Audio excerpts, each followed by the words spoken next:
Oh, newspapermen meet such interesting people. They know the lowdown, now it can be told. I'll tell you quite reliably off the record about some charming people I have known. For I meet politicians and grafters by the score. Here we are with the Media Project, a half hour of commentary and analysis, an opportunity for you to hear what some old-timers have to say about current times in journalism. I'm Rex Smith, former editor of the Times-Union, now writing on the Upstate American, it's called. Dr. Alan Chartock, the CEO of Northeast Public Radio, investigative journalist Rosemary Armao, and Judy Patrick, former editor of the Daily Gazette, now vice president of the New York Press Association. There, did I get that all done quickly? Sounds right. Yeah. We're all here. Rosemary had to get a new chair when she came into the studio because she was falling under the table. It was underneath the desk. Yeah, I forget the microphone. It's I couldn't important. even reach the desk. This is radio, so we don't need to look good. But we couldn't even hear you to get up to the microphone if you're not careful here. Hey, if we're talking, by the way, since we started by saying old-timers, let's just talk about this great old custom that is now gone, and that is paid obituaries have taken over real obituaries in newspapers. I mean, Alan, given the fact that you're almost dead, you probably check the newspaper every day just to make sure you're still with us, right? It's an old Lee Hayes line. If I'm not there, I check the obituaries. If I'm not there, I go back to bed. Right. But this is a problem. I don't know. Why does it matter that newspapers only rarely actually write real live editorial obituaries nowadays? Why is that wrong? One of the reasons that this is a problem is so the paid obituaries have this, folksy sound to them, and people get to write their own obituaries, but it's lacking the editorial integrity. I mean, they were fun to read for the first couple of years, but now I'm getting tired of these long-winded obituaries. The other thing that I think we're really missing is some people aren't even running obituaries anymore, so we don't know people are dead. The obituary page used to be a fairly good record of what was happening in your community, but now people die and somebody will post it on Facebook, but if you don't catch it, you don't even know someone's alive or dead. One of the other issues is young reporters aren't getting the practice of writing obituaries, of checking all the facts, of reaching out and making sure things are done correctly. So I think it's a big loss. Newspapers did it to make money. They're charged for obituaries. They always charged for obituaries, but now they're really charging because some people run obituaries that are full pages and bringing thousands of dollars to the home paper. And does that include distinguished papers like the New York Times? Well, yes, they have paid obits, but they also have an obit desk. They actually have a bunch of really experienced journalists who write wonderful obituaries. Some top people. Yeah, but I want to talk about editorial integrity. That means something to us, but maybe not to our readers. What it means when you have an obit that a family member wrote is it's not news. It is when we run these things. It doesn't even say what the cause of death is. Who, what, where, when. The first thing you want to know when someone dies is what happened. What did they die of? You try to find it in today's obituaries. And you're right, they cost so much money. It's not just a pittance. It's a lot of money, and it's by the word, and so you're getting a minimal, if at all. And that is it isn't just editorial integrity. It's our mission, and you guys who love local news.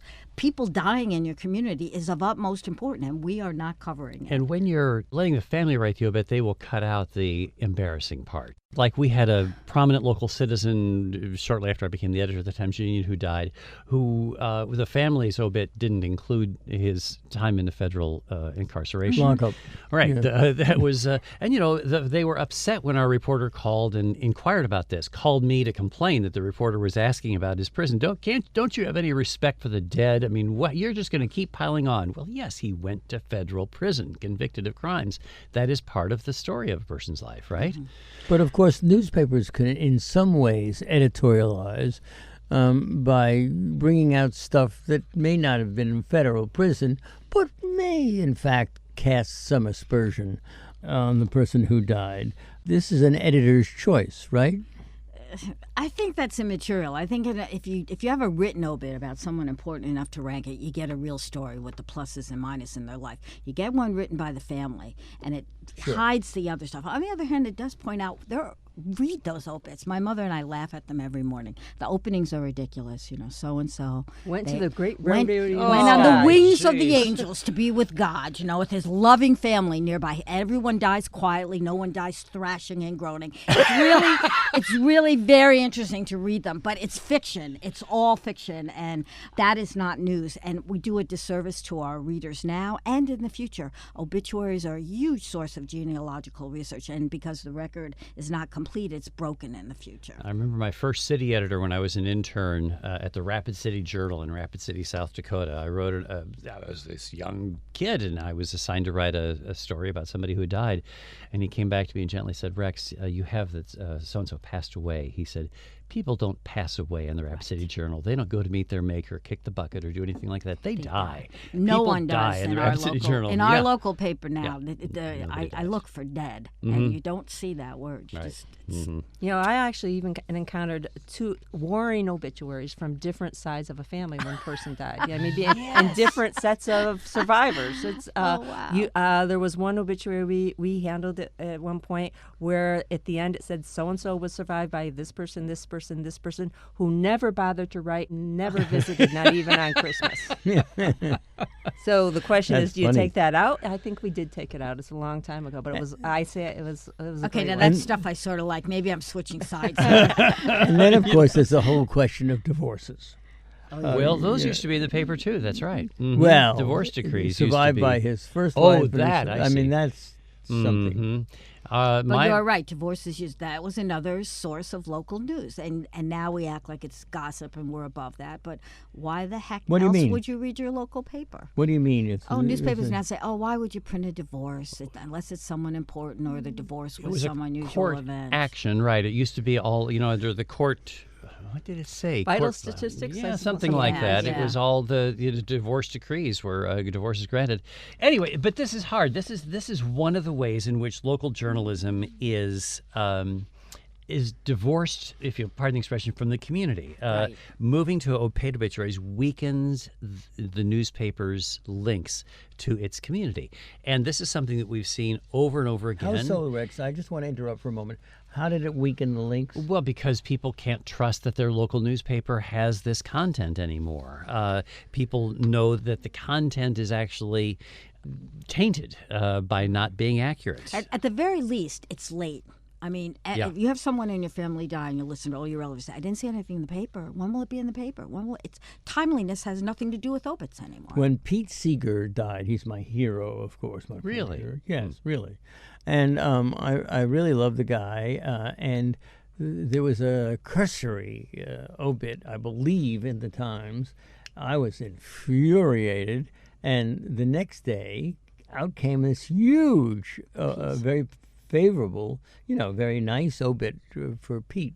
I've often wondered who got to them, or what happened? Did somebody wake up? Well, probably they just didn't get around to it. One of the things we need No, I to... saw Or an they had original no space, one. or it happened right on deadline, and that was Yeah. the best they could do. Yeah, yeah, that You could. guys that's are probably always the such case. great apologists for No, things we're that kind go of wrong. sort of We've been explaining to you how a newsroom works, just so that you might not How know. condescending you are, Rex. That was a good one. Glad to Rex. help. That was a good one. Anyway, so... But speaking of dead people, Yes. we talked a little bit about this on the roundtable, the Anne Hex story. Oh, is my. she dead or is she alive?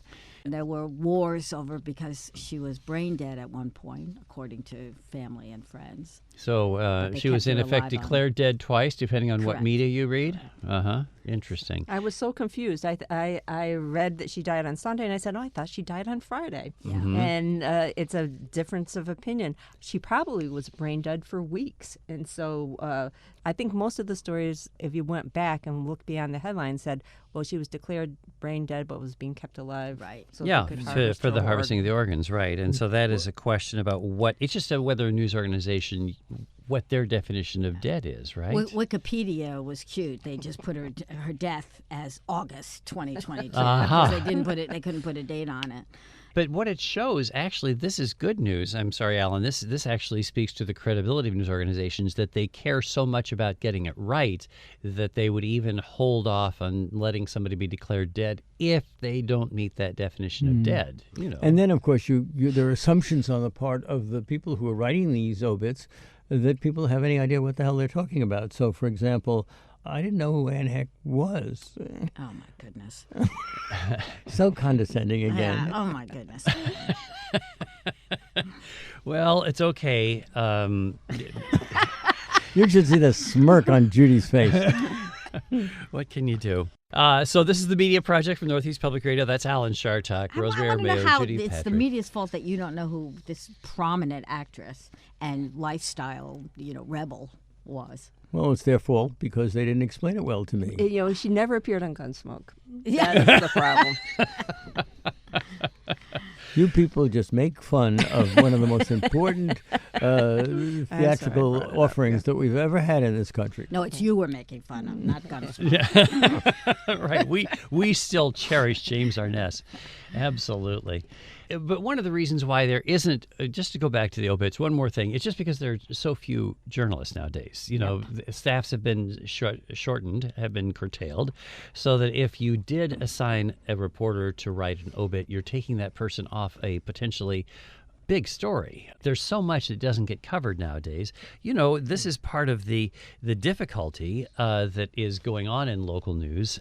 The connections that people make with their local news organizations are important, and faith in the news. A Knight Foundation survey said that local outlets are more trusted than national organizations by a wide margin, 45 to 31%. So that's because people know when they pick up their local newspaper, listen to their local radio station, watch their local TV station, that those people are in their community. They're a part of what's going on in their town. If you don't have that kind of coverage, if you're an obituary center for the Gazette newspapers with 200 newspapers around the country, however many they have these days, you're not connected to Poughkeepsie or Binghamton or wherever these papers are. So that's a great loss. But the faith in local news is disappearing anyway, because one of the other reasons is there are these fake news sites that purport to be news sites. There's an interesting piece in the Washington Post written by a guy who is in Alabama, who says that he coined the phrase pink slime journalism. He claims that it's along the lines of, you remember the coverage of pink slime? It was at ABC News that covered the meatpacking plant. And that kind of journalism is now being practiced by these fake news sites that purport to be local, that are in fact nothing more than outlets for politicians, right?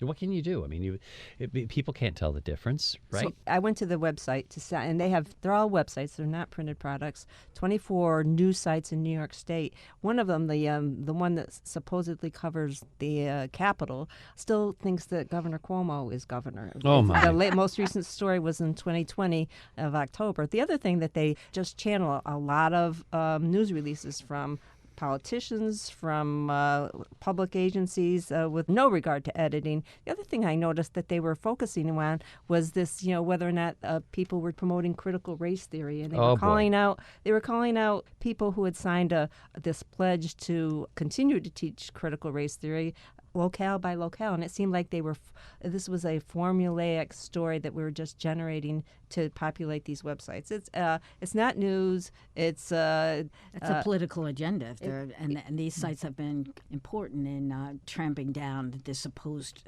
and I think fake threat of critical race theory. So, and they have names that sound like they're newspapers Exactly. or media sites, and it's just a ruse. Yeah, the company that you're referring to is called Metric Media, right? Exactly. They have these dozens of sites, and it's algorithmically generated. It's not even actually some of the stuff is actually written, but some of it is this sort of tell-all from inside Metric Media tells us. Some of this is when there does have to be writing, they're taking news stories from real papers, they're being rewritten at a sweatshop in the Philippines. Somebody here in the United States generates a make-believe byline that sounds like an American to go on top of this story written in the Philippines, and then it gets elevated. Stories are elevated based upon whether the content matches the algorithm they want it to be, like anti-critical race theory, and whether the traffic generates it. So that's why he calls it pink slime news outlets. It's just so interesting. goo. I mean, the idea that so many things have been exported or imported into the United States, and now we're talking about the journalism and the press being imported or exported. Interesting point, Rex. I think Gazette actually started this years ago when they got rid of local content providers. We called them journalists or reporters then, but they got rid of the local people and just would write the same story for across their entire chain. That's really sort of the same thing. And Sinclair Broadcasting, it isn't just in print. Sinclair Broadcasting, we have a local outlet in Albany, also puts out one, for example, editorial, usually pro-Trump, Is and that Channel everybody 6 in reads Albany? it word by word. That's it. Yeah. Yeah, I thought I'd name it. It's all part of the same trend, and you're right. Regular people, the sort who don't know what an act is, don't pay attention. They don't realize this. They think it's the same as they have a low regard for all journalism, and they just accept this. But there doesn't seem to be an alternative for this. It doesn't easily lend itself to press criticism. Nobody's paying attention. It's true. Yeah. I mean, they're free to do whatever they want, and it's very difficult for anybody to point it out, because once you point it out, you're actually giving them more exposure than they deserve. I'd be interested to know how much traffic they actually get. It doesn't seem like it's a very worthwhile site, but maybe they're getting traction on individual stories. It does seem to me that one of the solutions might be, at least if there were some action on the antitrust exemption, to allow journalism organizations to negotiate with the major social media sites like Facebook to get payments for those people, those sites like Facebook, taking that journalism. That would provide some revenue to these companies so that they could potentially compete against this pink slime journalism. Well, now, Rex, you've been suggesting this for years and years, on this show. I just wondered, is there any progress in your mind that people are getting what they deserve? This notion of giving a temporary exemption to the antitrust laws to journalism organizations does have some supporters in the Congress, notably Senator Amy Klobuchar, whose father, by the way, was a noted newspaper columnist in the Twin Cities. So yes, to the extent that she might be able to generate support for this, there are hearings now scheduled on it. There are topics. This is a topic of conversation in Washington, not a hot topic. It certainly is not going to happen if Republicans seize control of the House, because this pink slime journalism actually benefits the right-wing politicians, because that is where this stuff originates. So I don't know. The answer to your question is probably no. Nothing is likely to happen, is it? The other thing, of course, would be if we had some, federal financial support along the lines of what WAMC gets, that would go to other folks. If you didn't hear it, there was a shot. We actually have regressed in this matter. Facebook, who had been giving some money to news providers, has pulled back and decided now they can spend their money better in a different way than supporting local news outlets, and have less news coverage on Facebook. People don't read news anymore. We don't need it. And it's really depressing all along, any way you look at it. And just for the sake of the record, the money that public radio gets is mostly from its listeners, and they get some, not a small amount, from the federal government. Mm-hmm. Right. The Corporation for Public Broadcasting, right, provides some. Mm-hmm. Right. And Facebook is given some money to local news, but it's pittance compared to what money they earn. They are definitely downplaying news in their news feed, but I understand that Facebook drives some traffic to a local news website. But in terms of getting money from them, I think the winners in that battle are going to be places like the New York Times, Washington Post, Wall Street Journal, which, by the way, they employ more people than all the other local news organizations in the country combined. I mean, the power focus of journalism seems to be swinging to these major companies. And they do a nice enough job, but they are not local. That's really true. And even in the past week, there have been more newsroom layoffs announced by Gazette, the largest newspaper chain, 250 papers or so around the country. Papers, we say, they're local websites who also put out newspapers. But they are also still laying off journalists 20 years after they started laying off journalists. And this is why there are no local obituaries. Yeah, no local obituaries, yeah, right. And why even we used to have as one of our regular players in this room, in this studio, Stu Shinsky, the wonderful editor of the Poughkeepsie Journal. There has been no editor in Poughkeepsie for years now. So that's and what do they do with this no editor? How do they? You still have the Poughkeepsie Journal, obviously. What happens? It's a shell of its former self. There's some local news coverage. They have some reporters who go out and do stories, and that stuff is then edited in White Plains at the newsroom that is maintained. That is a sort of central newsroom for those Gazette papers. Same thing is true in Binghamton, that basically where was a fine newspaper, the Binghamton Press and Sun Bulletin, largely that's controlled out of Rochester, where the Democrat and Chronicle exists. So same thing happens there for the Gazette papers in Ithaca and Corning and so on. And we really need to emphasize the importance of the editor-reporter relationship, because reporters really do desire to talk to their editors. They get important feedback. They get important guidance. I've never known a reporter who didn't want to have a long conversation with an editor about their story. And the fact that there are fewer and fewer editors, they have a long conversation. I'm rolling my eyes. Well, they have a long conversation. But you think of reporters as independent people, but they do want a sounding board. Oh, no, editors. the worst words in my life are where the editor at his door saying, "Can we chat?" No. But they're often promoting their stories. They want good play for their stories. They want to make sure nothing gets cut from their stories. And they don't want to get fired. And, and that's so usually they think not. if they got a good relationship with somebody like you or Rex or Rosemary, that they're in like Flynn. Actually, in the Watergate movie, All the President's Men, there is a, we hope, accurate scene where Jason Robards, as Ben Bradley, the editor of the Washington Post, says, "You haven't got it. You haven't got it." Sends the reporters back to do more. You got to finish the reporting, or else he's not going to publish it. And that actually happens. You need an editor sometimes to buck you up, to tell you, have you tried this? Have you tried this? As a young reporter, I found that invaluable. Now, there are, as Rosemary was saying, there are times when you really would rather that editor just get out of your way. I had an editor once who gave me this, ended up drawing on a piece of paper as he was describing for me how he wanted me to organize the story. And I walked out of his office with this piece of paper in my hand, a little sketch of a farmer sitting on a tractor. And I'm thinking, what the hell is this? But that was his way of guiding me into how to write the story. So you do get some bad help editors. Yeah, but... But with fewer and fewer of them, and they're harder to reach if they're in a distant office, I think reporters sometimes don't have any guidance at all, and they're out there on their own. And then when the copy finally gets filed and there's a big hole in it and it can't run, that's a problem. These are tough times. But sometimes it is the editor who helps strengthen the backbone of the reporter. Like, what if you're the young reporter who's going to cover this event that we were reading about where Governor Ron DeSantis of Florida was showing up to do a rally for J.D. Vance, who's the Republican candidate for the U.S. Senate in Ohio.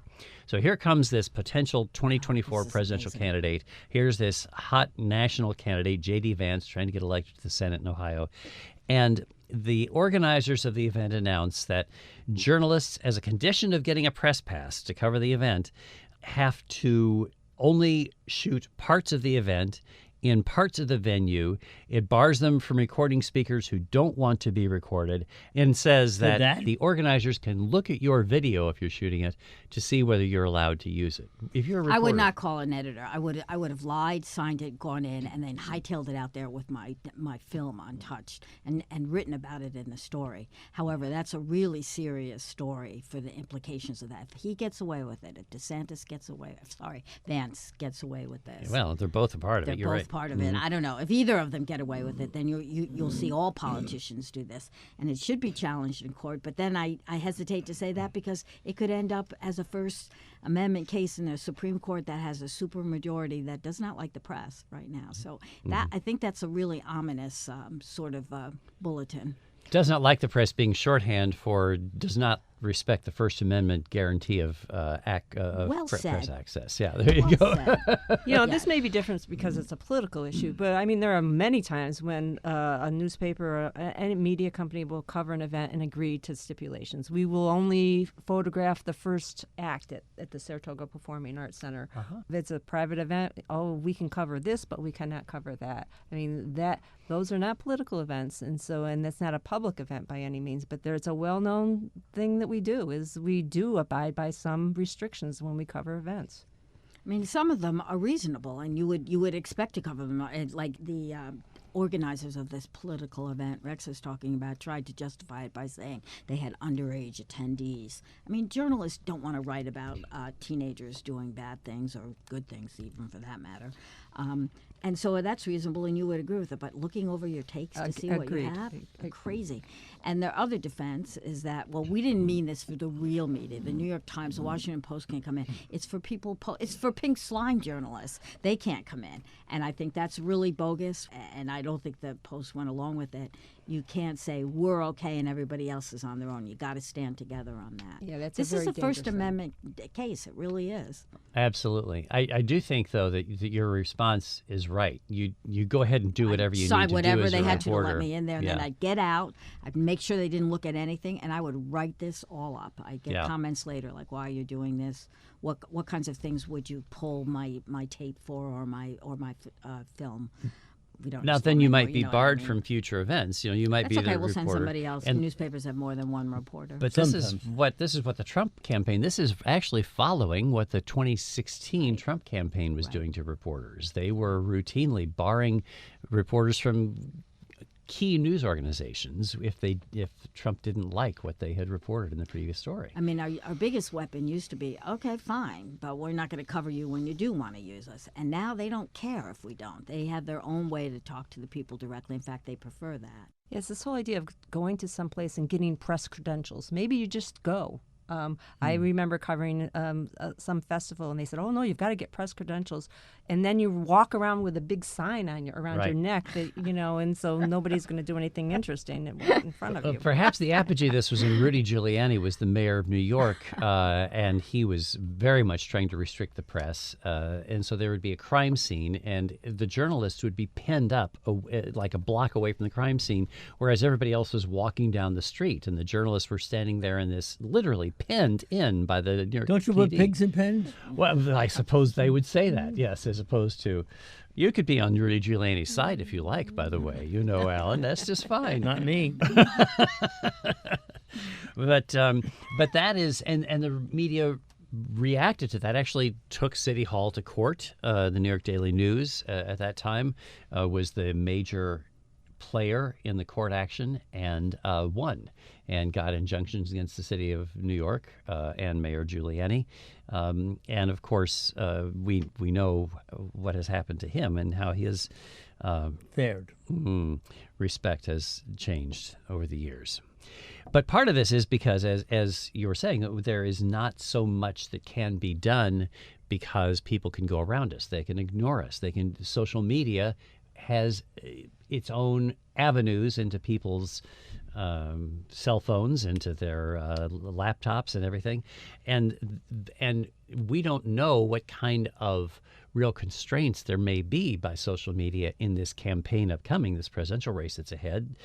There was a lot of criticism of the way Facebook and Twitter and so on did their work in the last campaign. We don't really know if there's going to be any change in any effort to assure that what is published is actually accurate on those sites, is actually true, or whether the fake stuff can get through once again, as it has in the past.